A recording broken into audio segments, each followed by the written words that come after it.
If a nuclear weapon is used, it will be by Netanyahu and his government, not us. Yes, good.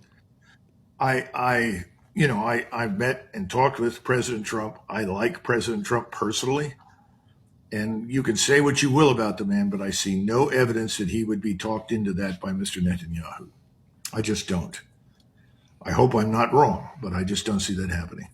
I also see little evidence that people at the top of the military establishment collectively would sign on for that. You might get a few.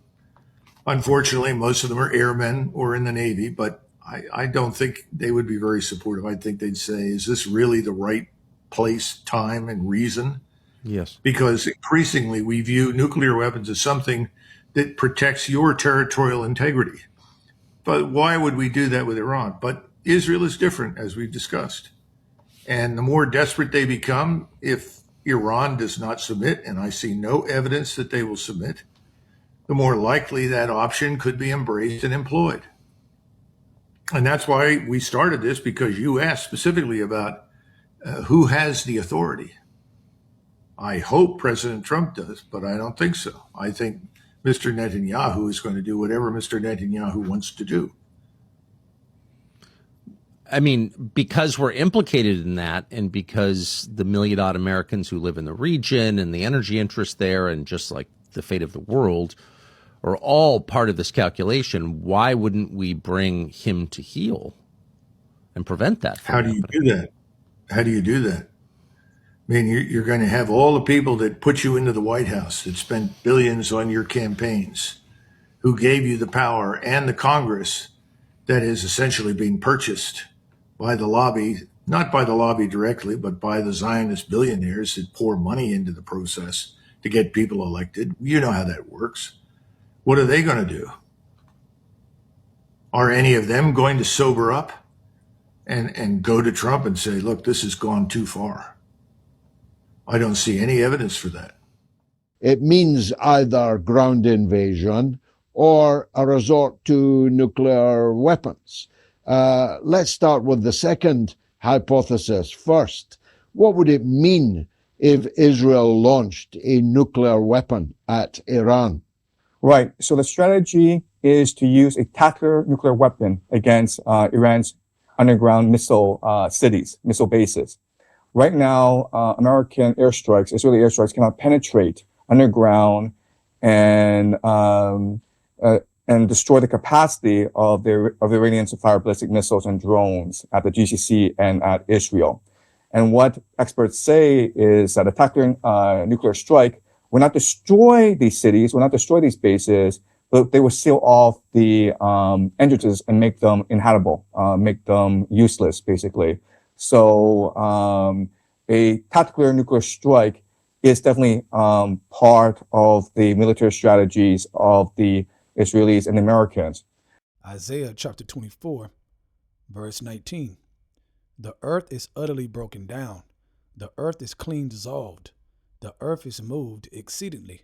I want to give our praises and honor to Yahweh, Bahashem, Yahushai, Bahashem, Rakah, Kodash, forgive me the spirit, to do this lesson. As you see in the videos before, it's more and more talk about nukes. Okay, you're hearing more and more talk about World War III, and you're hearing more and more talk about nukes. Okay, could Israel use nukes? Could America and Israel use tactical nukes? Okay, they're talking about possibly, the talk is that they can use tactical nukes on the facilities. Pretty much the same facilities that they bombed during the 12-day war in Iran, when they said they obliterated their nuclear facilities. There's been talks about bombing that with a tactical nuke, and then it's going to close off all the entrances, because they're saying that Iran could go back and get their enriched uranium supplies and other supplies that are left. Okay, which is all bullshit. Okay, just another excuse, all right, to further the war, okay, and create chaos. All right, you have people who believe that Israel could do that. Now, for years and years, I've been meditating on, like, for somebody to use a nuclear bomb, that's not a joke. Okay, think about that. To make the decision to say, you know what, I'm going to hit this button, okay, and cause this nuke to go off. That is not a small decision. Okay, that sounds like a desperate decision. That sounds like somebody's butt hurt and they're losing. Okay, that's what it sounds like. So I've always told myself, whoever shoots the first nuke is out of desperation. It's out of desperation, hurt ego, okay, short time. The devil come down with great wrath knowing he got a short time. That's part of that too. All right. Let's go back to Isaiah chapter 24. Let's start at verse 15. Wherefore glory ye in the Lord in the fires, even the name of the Lord, Yahweh Bashem Yahushua of Israel, in the isles of the sea. From the uttermost parts of the earth have we heard songs. Right, the new song, the gospel. That peace is coming. Okay, but part of that song is that what? Nuclear missiles has to drop first. Okay, for Yahushua to bring down this kingdom and the kingdoms of the world. Okay, it's going to go nuclear. That's part of the song. Okay, you can't get to the kingdom of heaven unless nuclear bombs drop. All right, around the earth. Okay, it says, from the uttermost parts of the earth, we have heard songs, even glory to the righteous. Right. Okay, the kingdom being established. We're going to have slaves. We're going to live forever, etc., etc. Everything about the kingdom, the gospel, the good news. But I said, my leanness, woe unto me. The treacherous dealers have dealt treacherously. Yeah, the treacherous dealers have dealt very treacherously. Fear and the pit and the snare are upon thee, O inhabitants of the earth. Right. Starting with you elites. Okay, you rich families, man. Judgment is coming, man. You can't escape this. Okay, you are stuck in a snare, in a trap in the Middle East that you have to complete. But you trying to complete it is going to cause World War III, okay, to take off to the max. All right. Verse 18. And it shall come to pass that he who flee from the noise of the fear shall fall into the pit. What noise? The noise from the nuclear missiles from war. Okay. And he that cometh up out of the midst of the pit shall be taken in the snare. For the windows from on high are open, and the foundations of the earth do shake. Right. It's going to shake from the missiles. Okay. But simultaneously, it's going to shake from the Lord Yahushua and the angels, a lot of angels coming down. Okay. Coming down from the heavens, from the third heaven. Okay. Enter into the house of the thief, like it speaks about in Zechariah chapter 5. Okay, this world is in trouble, man. This world is in trouble. Now, precept to that real quick. Revelation chapter 1, verse 7. Behold, he cometh with the clouds, the chariots, okay, who they call UFOs for you new listeners. And every eye shall see him, and they also which pierced him, Edomites, Esau, okay, because they pierced Yahushua in the Roman Empire. Those were Edomites. It says, and all kindreds of the earth shall wail because of him. Right. Okay. It's going to flood the earth. Okay. So going back to Isaiah chapter 24, let's read verse 18 again. And it shall come to pass that he who flee from the noise of the fear shall fall into the pit, and he that cometh out of the midst of the pit shall be taken in the snare. It's a trap.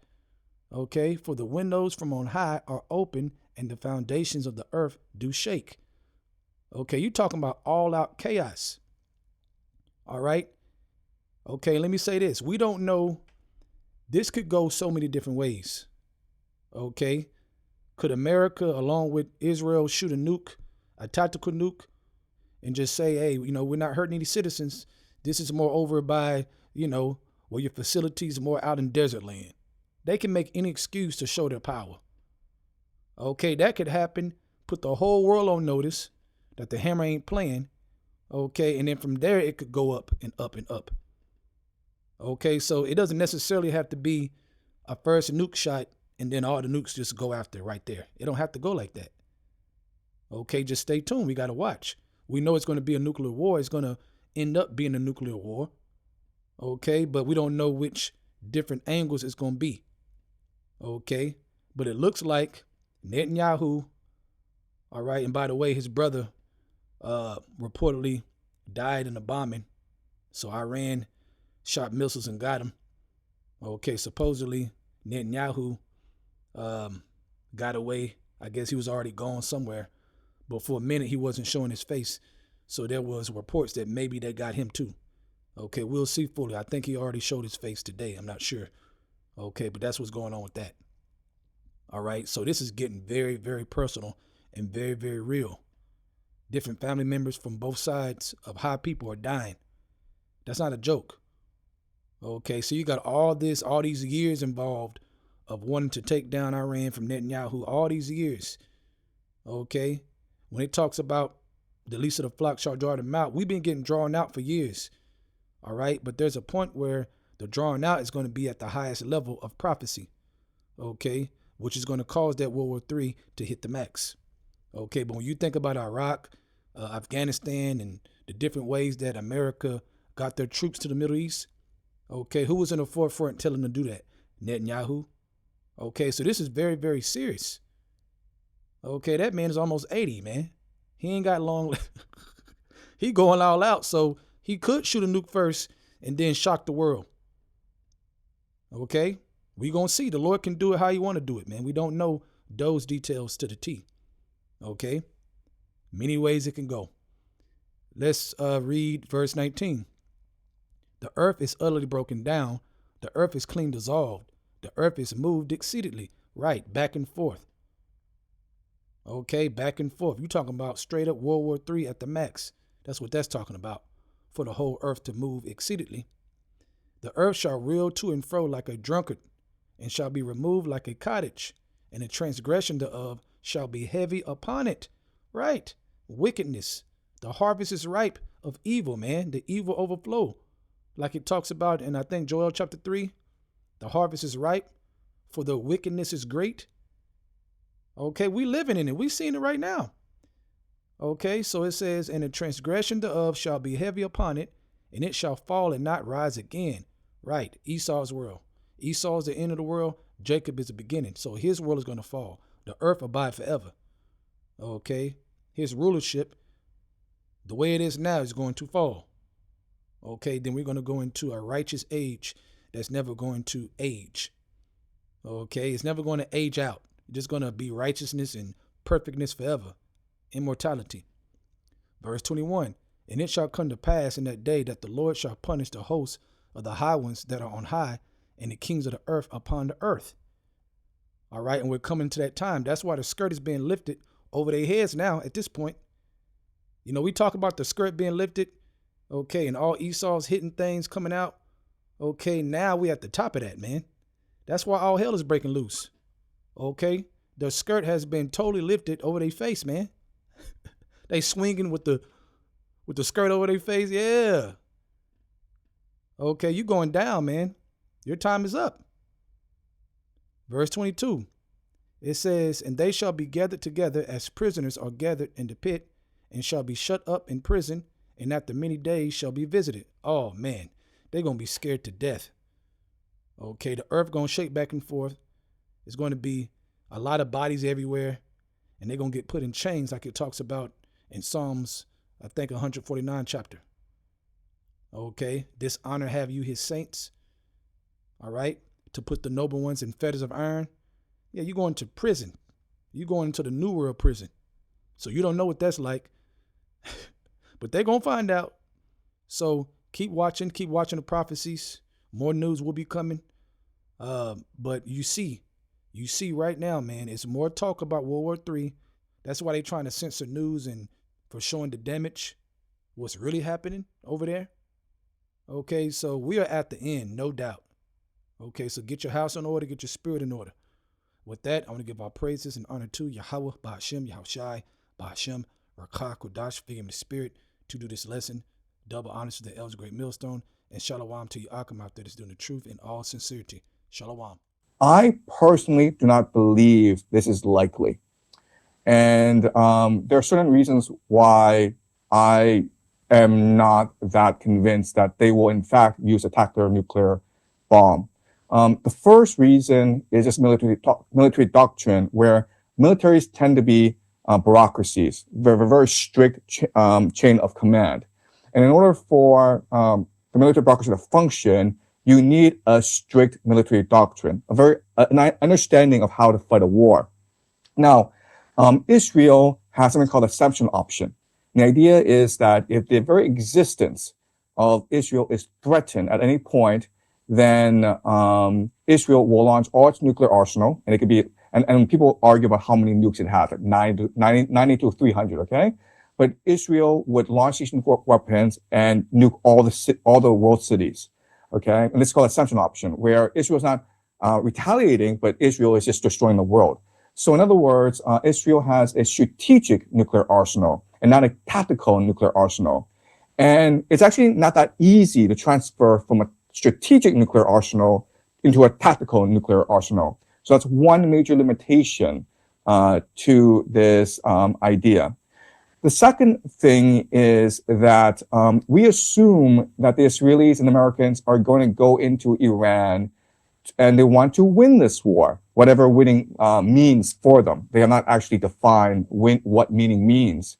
But, you know, if we look at eschatology, if we think that, in fact, that Israel and America are conducting this war in order to bring about the return of Jesus, which is what many American soldiers believe, then the eschatology requires America to lose this war. Because if America were to lose this war, then Israel would emerge as a dominant nation in the Middle East. So Israel doesn't need to beat Iran. Israel just needs America and Iran to destroy each other. And so for that to happen, you would want a ground invasion. So Israel wants to position America so that it is forced into a ground invasion. So I think a much more reasonable option would be to send in limited ground troops, perhaps the 82nd Airborne Division to try to capture a nuclear site, to decapitate Tehran. I'm not quite sure what they have in mind. But again, I'm not actually, I am not at all convinced that a nuclear option is on the table. And the third problem is Russia. So the Washington Post has reported that Russia is providing targeting intelligence to the Iranians, which is exactly what US and NATO did in Ukraine against Russia. So it's almost like payback for Ukraine. Sergei Lavrov, the foreign minister of Russia, has said that Russia considers Iran an indispensable ally. So I think that backdoors, Russia and Putin have told the Americans and the Israelis to watch it, like don't go too far. Don't move too fast up the escalation ladder. And at some point, I predict that Putin will put Iran under the Russian nuclear umbrella, meaning that any nuclear weapon used in Iran will be considered a direct attack against Russia, and Russia will respond accordingly.